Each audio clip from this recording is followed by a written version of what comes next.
1970-এর নির্বাচন অথবা আপনি 71-এর অসহযোগ আন্দোলনের কথা যাই বলেন না কেন, সব জায়গাতেই শেখ মুজিব ছিলেন উজ্জ্বল। কিন্তু ইতিহাসের বইয়ে এই সংগ্রামী জীবনের পরেই সরাসরি 75-এর হত্যাকাণ্ডে শেখ মুজিবের হত্যাকাণ্ড দেখানো হয়। সম্মানিত দর্শক, আসসালামু আলাইকুম। আরেকটি নতুন ভিডিওতে আপনাদের স্বাগতম। আরেকটি গুরুত্বপূর্ণ ভিডিও নিয়ে আপনাদের সামনে হাজির হলাম। আজকের ভিডিওতে আমরা জানব 1971 থেকে 1975 সালের কিছু অজানা কাহিনী, যেটা আমাদের ইতিহাস বইতে কখনো অন্তর্ভুক্ত করা হয়নি এবং যে ইতিহাসগুলো আমাদেরকে জানানো হয়নি। তাই আজকের ভিডিওটা যদি আপনারা ধৈর্য ধরে সম্পূর্ণ দেখেন, তাহলে আপনারা সত্যিকার কাহিনীটা কি সেটা জানতে পারবেন। তাহলে ধৈর্য ধরে সম্পূর্ণ ভিডিওটা দেখার অনুরোধ রইল। ব্রিটিশ শাসনের পর ভারত পাকিস্তান স্বাধীন হয়ে গেলেও আমরা যারা বাংলাদেশ ভূখণ্ডে ছিলাম আমাদের কপালে স্বাধীনতার স্বাদ জোটেনি। এই জন্য আবার 24 বছর অপেক্ষা করতে হয়েছে। পাঠ্য বই কিংবা পত্রপত্রিকায় আমরা এই প্রজন্মের মানুষরা এই পরবর্তী 24 বছরের যে ইতিহাস জেনেছি তাতে একজন মানুষকে আমরা খুব ভালো করে চিনি। তিনি বঙ্গবন্ধু শেখ মুজিবুর রহমান। সত্য কথা হচ্ছে, স্বাধীন বাংলাদেশ প্রতিষ্ঠার জন্য যে সংগ্রাম তাতে শেখ মুজিবের ভূমিকা অস্বীকার করার উপায় নেই। শুরু থেকেই আওয়ামী লীগের সাথে থাকা, যুক্তফ্রন্ট মন্ত্রিসভায় দায়িত্ব পালন থেকে শুরু করে 66-র 6 দফা, 69-এর গণ অভ্যুত্থান কিংবা 70-এর নির্বাচন অথবা আপনি 71-এর অসহযোগ আন্দোলনের কথা যাই বলেন না কেন, সব জায়গাতেই শেখ মুজিব ছিলেন উজ্জ্বল। কিন্তু ইতিহাসের বইয়ে এই সংগ্রামী জীবনের পরেই সরাসরি 75-এর হত্যাকাণ্ডে শেখ মুজিবের হত্যাকাণ্ড দেখানো হয়। মানে শেখ মুজিবকে বিপ্লব বা আন্দোলনের নেতা হিসেবে উপস্থাপন করা হয়, কিন্তু দেশ স্বাধীনের পরে তিনি যে শাসক হয়ে রাষ্ট্র পরিচালনা করেছেন বেশ কিছুদিন, সেই সময়ের কাহিনী আমাদেরকে শোনানো হয় না। চলুন আজকে সেই শেখ মুজিবের শাসনামলের 1972 সাল থেকে 1975 সাল পর্যন্ত সময়টা নিয়ে কিছু জেনে নেই। মুক্তিযুদ্ধের পুরোটা সময় শেখ মুজিবুর রহমান পাকিস্তানের জেলে বন্দী ছিলেন। দেশে কেমন ভয়াবহ যুদ্ধ হয়েছে, কি পরিমাণ ক্ষয়ক্ষতি হয়েছে কিংবা কি পরিমাণ ত্যাগ স্বীকার করতে হয়েছে তা তিনি জানতেনই না। 10 জানুয়ারি 1972 24 বছরের শোষণ আর 9 মাসের যুদ্ধ শেষে সদ্য স্বাধীন বাংলাদেশে বঙ্গবন্ধু যখন ফিরে এলেন, দেশ তখন যুদ্ধ বিধ্বস্ত।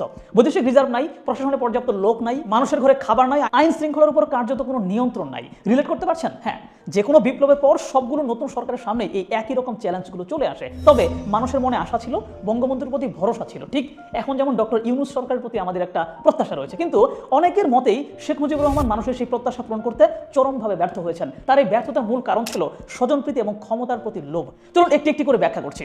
তো 1972 সালের সেই বিধ্বস্ত দেশ গড়ার লক্ষ্যে কাজ শুরু হলো। 23 মার্চ জারি করা হলো গণপরিষদ আদেশ, কারণ দেশ চালাতে একটা সংসদ বা আইনসভা তো লাগবে। এই আদেশ বলে 1970-এর নির্বাচনে নির্বাচিত 469 জন জনপ্রতিনিধির মধ্য থেকে 403 জন সদস্য নিয়ে গণপরিষদ গঠিত হয়। সহজ ভাষায় সংসদ চালু হয়। এদিকে ডক্টর কামাল হোসেনের নেতৃত্বে 34 সদস্যের একটি কমিটি সংবিধানের খসড়া লিখতে শুরু করেন।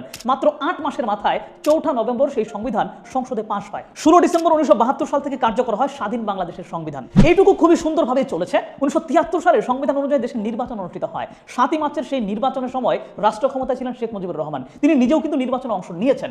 নিয়ম অনুযায়ী নির্বাচনের প্রার্থী হিসেবে রাষ্ট্রীয় সম্পদ তিনি ব্যবহার করতে পারবেন না, কিন্তু আইন অমান্য করে রাষ্ট্রীয় হেলিকপ্টার তিনি নিজের নির্বাচনী কাজে ব্যবহার করলেন, পুরো দেশ চষে বেড়ালেন। নির্বাচনী প্রচারণায় এই অনৈতিক সুবিধা নিয়ে কিছু সমালোচনা হলো, কিন্তু জনপ্রিয়তায় কিন্তু তীর ধরল না। তার নিজের জনপ্রিয়তা আর রাষ্ট্রীয় সম্পদ ব্যবহার করে বিপুল প্রচারণা খুবই কাজে দিচ্ছিল।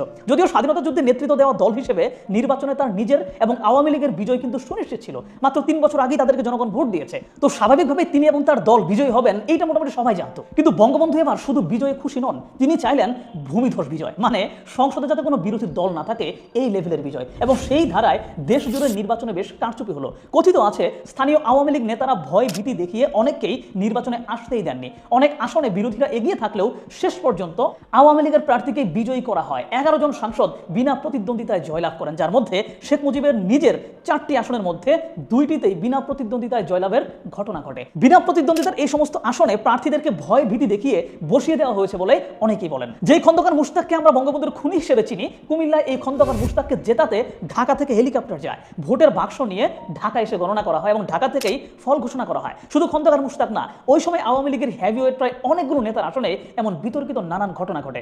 অনেকেই বলেন যে স্বাধীন বাংলাদেশে এটাই ছিল ভোট ডাকাতির প্রথম ঘটনা।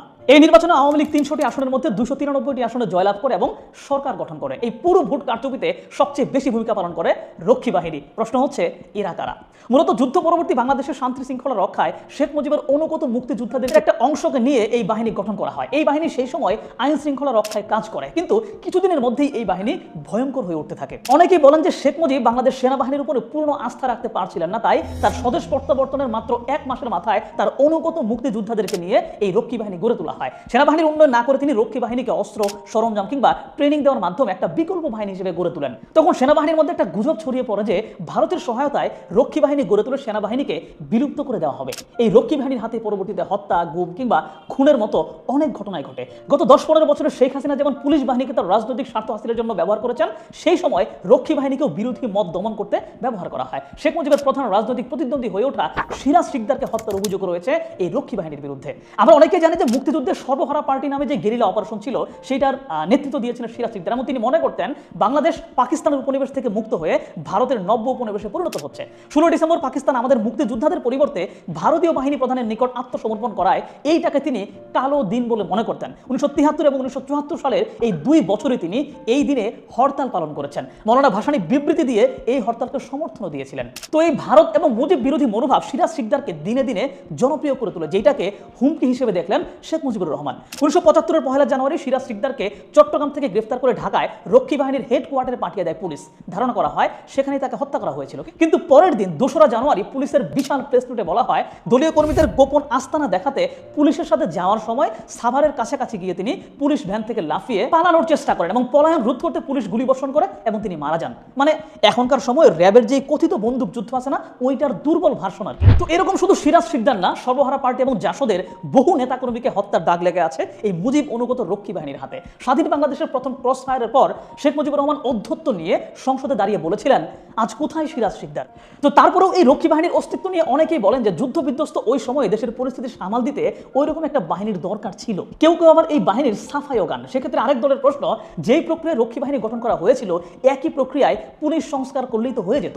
সেসব না করে কেন একান্ত অনুগত আলাদা একটা সশস্ত্র বাহিনী গঠন করতে হবে? এটা তো আসলে গণতান্ত্রিক একজন নেতার আদর্শের সাথে একদমই বেমানান। যাই হোক, এভাবে রাজনৈতিক প্রতিপক্ষদের সরিয়ে দিয়ে দেশ এগিয়ে যাচ্ছিল একনায়কতন্ত্রের দিকে, আর সমাজতন্ত্রের দিকে তো দেশ মোটামুটি আগে থেকেই ঝুঁকেছিল। 1972 সালের 26 মার্চ সরকার 70টি পাটকল, 72টি টেক্সটাইল কারখানা, 3টি পেপার মিল, 17টি চিনিকল এবং 4টি প্রধান গ্যাস ক্ষেত্র সহ দেশের শিল্প সম্পদের 86% জাতীয়করণ করেছিলেন। সরকারের যুক্তি ছিল যে এগুলো চালানোর মতো ব্যক্তিকেন্দ্রিক সক্ষমতা নাই, তাই সরকারই এর সবকিছুর মালিক হবে। কিন্তু সরকারের এই সিদ্ধান্ত কাজ করেনি। কারখানাগুলো ঠিকঠাক রান হয়নি, উৎপাদন কমের দিকে যেতেই থাকে এবং সকল সম্পদের উপর রাষ্ট্রীয় মালিকানা, মানে তা কিন্তু সমাজতন্ত্রের দিকেই মূলত এগিয়ে যাওয়া। এমনিতে মুক্তিযুদ্ধে সমাজতান্ত্রিক রাশিয়া সহায়তা করেছে বলে যুক্তরাষ্ট্র কিন্তু স্বাধীন বাংলাদেশের প্রতি কিছুটা অখুশি ছিল। আবার এই যে নতুন দেশে সম্পদের রাষ্ট্রীয়করণের মাধ্যমে আরেক ধাপ সমাজতন্ত্রের দিকে এগিয়ে যাওয়ার ফলে পুঁজিবাদী আমেরিকার সাথে আওয়ামী লীগ সরকারের দূরত্ব বাড়ছিল। এই দূরত্ব ঘুচানোর জন্য কার্যকর ব্যবস্থা তখন নেওয়া হয়নি। তার উপর আবার বারবার সতর্ক করা সত্ত্বেও আমেরিকার স্যাংশন উপেক্ষা করে কিউবায় পাট রপ্তানি করে যাচ্ছিল বাংলাদেশ সরকার। এর প্রেক্ষিতে 1973-এর শেষ দিকে যুক্তরাষ্ট্র বাংলাদেশকে চাল অনুদান পাঠানো বন্ধ করে দেয়। মানে বুঝতে পারতেছেন, দেশ আগে থেকেই বলতে গেলে অর্থনৈতিকভাবে দেউলিয়া, নতুন ঋণ করার সক্ষমতা নাই, সোভিয়েত ইউনিয়ন গমের টাকা পায়, আবার এদিকে যুক্তরাষ্ট্র চাল অনুদান বন্ধ করে দিল। সো দেশে খাদ্য ঘাটতি বাড়তেই থাকলো। 1974 সালের জুন আগস্টে অভূতপূর্ব বন্যা এই খাদ্য সংকটটাকে আরো ত্বরান্বিত করে। ডিসেম্বরে আমন ধানের উৎপাদন ঘাটতি হয় প্রায় 7 লাখ টন।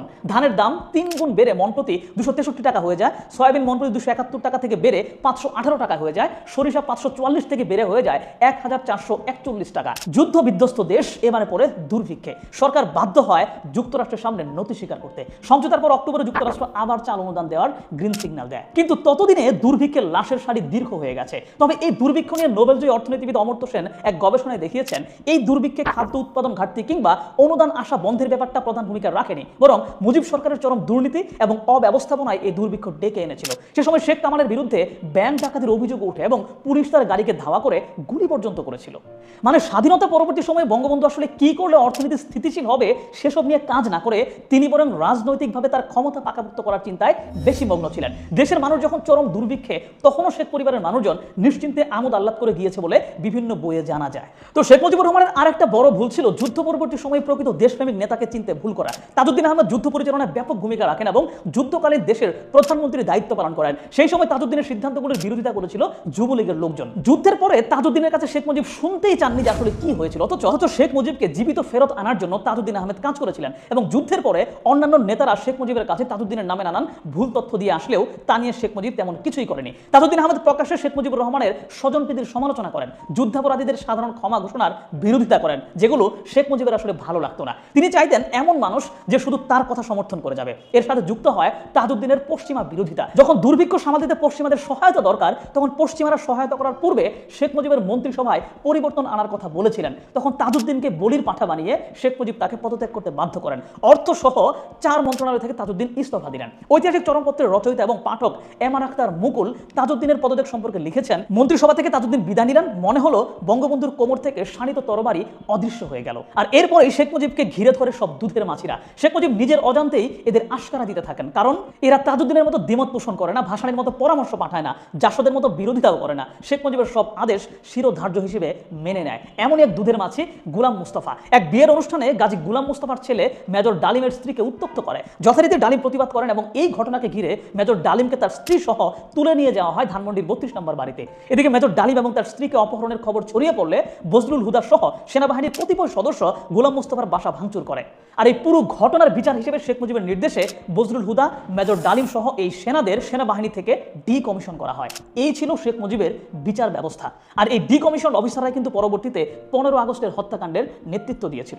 এরকম নানান অনিয়ম আর দুর্নীতি চলা অবস্থায় শেখ মুজিব তার ক্ষমতাকে আরো স্থায়ী করতে 1975 সালের 24 ফেব্রুয়ারি অন্যান্য সকল রাজনৈতিক দল ভেঙে দিয়ে বাংলাদেশ কৃষক শ্রমিক আওয়ামী লীগ বা বাকশাল নামে জাতীয় রাজনৈতিক দল গঠন করেন। নিষিদ্ধ হয় আওয়ামী লীগ নিজেও। গণতন্ত্রের জন্য লড়াই করে স্বাধীন বাংলাদেশে একদলীয় শাসন শুরু হয়। সাম্প্রতিক সময়ে কেউ কেউ এই বাকশাল গঠনটাকে পজিটিভলি ব্যাখ্যা করেন, কিন্তু ওই সময়ের প্রেক্ষাপটে এইটা কিন্তু চাইনিজ কমিউনিস্ট পার্টির মতো একদলীয় গণতন্ত্র ছিল না। চাইনিজ কমিউনিস্ট পার্টির ভেতরে নির্বাচন হয়, রুট লেভেল থেকে নির্বাচিত হতে হতে সর্বশেষ টপ লেভেলের নেতারা ভোট দিয়ে প্রেসিডেন্ট বানায়। কিন্তু বাকশালে বঙ্গবন্ধু নিজেই চেয়ারম্যান ছিলেন, কারো ভোটের দরকার এখানে ছিল না, যেটা একনায়কতান্ত্রিক একটা শাসনের ইঙ্গিত দিচ্ছিল। বাকশাল কার্যকর হওয়ার কথা ছিল 1 সেপ্টেম্বর থেকে, সেই মোতাবেক চলছিল প্রস্তুতি। দেশ জুড়ে রক্ষী বাহিনী ব্যাপকভাবে এই নিয়ে কাজ করছিলেন। 4টি পত্রিকা ছাড়া সমস্ত পত্রিকা নিষিদ্ধ করা হয়। দেশে কোনো বিরোধী দলও ছিল না। ক্ষমতার একক কেন্দ্রে চলে যান শেখ মুজিবুর রহমান। কিন্তু নতুন এই ব্যবস্থা জনমনে আশা জাগাতে পারেনি। রাষ্ট্রবিজ্ঞানী অধ্যাপক দিলারা চৌধুরী বিবিসিকে বলেন, মূলত এই বাকশালের আদর্শের ভিত্তিটা অত্যন্ত দুর্বল ছিল, কারণ বাকশালের মতো একটা ওয়ান পার্টি স্টেট করতে হলে সেই পার্টিটার গ্রামগঞ্জ সর্বত্র জায়গায় একেবারে কমিউনিস্ট পার্টির মতো মানুষের মাঝে ঢুকে যেতে হবে। আদর্শের ভিত্তিটাকে একেবারে স্ট্রং করে নিয়ে আসতে হবে গ্রাসরুট লেভেল থেকে। সেই ভিত্তিটা তো ছিলই না, সেই জন্য জনগণের মধ্যে অসন্তুষ্টি দেখা দিয়েছিল। আর এই জনগণের অসন্তুষ্টির সাথে সেনা সদস্যদের মধ্যেও অসন্তুষ্টি দেখা দেয়। এক দলের শাসনে কতটা ভয়ঙ্কর পরিস্থিতি হতে পারে তা আন্দাজ করতে পেরেছিলেন অনেকেই, কারণ আগে থেকেই শেখ পরিবার এবং তাদের ছত্রছায়ায় থাকা মানুষজনের অত্যাচার এবং লুটপাট শুরু হয়েছিল। বাকশাল কায়েম হলে তা আরো বাড়ত। এই জন্য একদল সেনা অফিসার শেখ মুজিবকে হত্যার পরিকল্পনা করেন। তারা 32 নম্বর বাড়িতে ঘেরাও করলেন, আর শেখ মুজিব একে একে তার সকল দুধের মাছিদেরকে কল দিলেন। কেউ পালিয়ে যেতে বললেন, কেউ দেখছি বলে কিছুই করলেন না, আবার কেউ কেউ ফোনই তুললেন না। দেশের রাষ্ট্রপতি হয়েও বড় একা, বড় অসহায়তা অনুভব করলেন তিনি। মজার ব্যাপার হচ্ছে যে ডালিমকে ঘিরে সেনা সদস্যদের ডিকমিশন, ক্ষোভ আর শেষমেশ এই শেখ মুজিবকে হত্যা পরিকল্পনা, সেই মেজর ডালিম কিন্তু সেখানে ছিলেন না। তিনি হত্যাকাণ্ডে নেতৃত্ব দিতে মূলত অস্বীকার করেন, ফলে তাকে পাঠানো হয় অভ্যুত্থানের বাকি অংশ সামলাতে। মেজর ডালিম বাংলাদেশ বেতারের নিয়ন্ত্রণ নেন এবং একটি ঘোষণা দেন যে আমি মেজর ডালিম বলছি, শেখ মুজিবকে হত্যা করা হয়েছে, খন্দকার মুশতাক আহমদের নেতৃত্বে সেনাবাহিনী ক্ষমতা দখল করেছে, কারফিউ জারি করা হয়েছে। তো বুঝতেই পারলেন যে সংগ্রামে নেতৃত্ব দেওয়া বঙ্গবন্ধু শেখ মুজিবুর রহমান যতটা জনপ্রিয় ছিলেন, তিনি শাসক হিসেবে ততটাই ব্যর্থ হয়েছেন এবং তিনি যেই সমস্ত উদ্যোগ গ্রহণ করেছিলেন সবগুলি মূলত ব্যর্থতায় পর্যবসিত হয়েছে। এবং তিনি তার ক্ষমতাকে আগলে রাখার জন্য, ক্ষমতাকে ধরে রাখার জন্য তিনি স্বজনপ্রীতির আশ্রয় নিয়েছিলেন এবং বহু অনৈতিক কাজও তিনি করেছিলেন, যে ব্যাপারগুলো আসলে মানুষের ভিতরে একটা অসন্তুষ্টি গড়ে তুলে, যেখান থেকে তাকে হত্যা করা হয়। তো এই যে শেখ মুজিবকে হত্যায় নেতৃত্ব দেওয়া মেজর ফারুক এবং মেজর রশিদ এই হত্যাকাণ্ড সম্পর্কে বলেছিলেন যে সে সময় শেখ মুজিব এমন অবস্থায় চলে যাচ্ছিলেন, তাকে হত্যা করা ছাড়া আসলে আর কোনো উপায় ছিল না। যাই হোক, অস্থির বাংলাদেশ আরো অস্থির হয়ে ওঠে এই হত্যাকাণ্ডের মধ্য দিয়ে এবং পরের 15 বছরের অস্থিরতার বীজ বপন হয়। আর পরিবার সমেত শেখ মুজিবুর রহমানের নিথর দেহ পড়ে থাকে বাড়ির সিঁড়িতে। তো আজকে হচ্ছে আমরা মূলত বঙ্গবন্ধুর সময়কার যে 3-4 বছরের শাসন, সেটা সম্পর্কে মোটামুটি একটা ধারণা লাভ করলাম। এই ব্যাপারগুলো জানার জন্য আপনাদের অনেক বই পড়া লাগবে, কারণ অনেক কিছু জানার আছে। আমি যতটুকু জেনেছিলাম সেটি আপনাদেরকে জানাইলাম এবং এর পরের ভিডিওতে আমরা এই 75 সাল থেকে শুরু করে 1981 সাল পর্যন্ত আরেকজন নেতা জিয়াউর রহমান শাসন আমল সম্পর্কে জানবো। তো সে পর্যন্ত সাথে থাকবেন, ভালো থাকবেন, দেখা হচ্ছে পরের ভিডিওতে। বাই। সম্মানিত দর্শক, আশা করি সম্পূর্ণ ভিডিওটা দেখার পরে আপনারা জানতে পেরেছেন যে 1971 থেকে 1975 সালের যে ইতিহাসগুলো আমাদের কাছে লুকানো হয়েছে সেটা সম্পর্কে সম্পূর্ণ একটা ধারণা পেয়েছেন এবং আপনারা দেখলেন যে কিভাবে সেই 71 থেকে 75-এর মধ্যবর্তী ইতিহাসগুলো আমাদের কাছ থেকে লুকানো হয়েছে এবং আমাদেরকে অজানা রাখা হয়েছে। এই সময়ের মধ্যে কতগুলো ঘটনা ঘটে গেছে, সেই ঘটনাগুলো নেগেটিভ কিংবা পজিটিভ কোনোটাই আমাদের জানানো হয়নি। সম্মানিত দর্শক, এই ভিডিওর মাধ্যমে সেই বিষয়গুলো আপনাদের সামনে তুলে ধরা হয়ে গেছে। আশা করি ভিডিওটা দেখে আপনারা সম্পূর্ণ পরিষ্কারভাবে বুঝতে পারছেন যে 1971 থেকে 1975 সালের ইতিহাসগুলো কেন আমাদের কাছ থেকে লুকানো হয়েছে এবং আপনারা একটা সম্যক ধারণা পেলেন যে 1971 থেকে 1975 সালে কি ঘটেছিল এবং কি কারণে সেই ইতিহাসটা লুকানো হয়েছে। সম্মানিত দর্শক, ভিডিওটা ভালো লাগলে একটি লাইক দিয়ে আপনার বন্ধুর সাথে শেয়ার করতে পারেন। সেই সাথে আপনার গুরুত্বপূর্ণ মতামত জানিয়ে দিতে পারেন আমাদের কমেন্ট বক্সে। আর আপনি যদি এই চ্যানেলে নতুন হয়ে থাকেন তাহলে চ্যানেলটিকে সাবস্ক্রাইব করে রাখতে পারেন এরকম আরও নতুন নতুন ভিডিও পাওয়ার জন্য। সম্মানিত দর্শক, এখনকার জন্য বিদায় নিচ্ছি। কথা হবে অন্য ভিডিওতে। ততক্ষণ পর্যন্ত ভালো থাকবেন। আল্লাহ হাফেজ।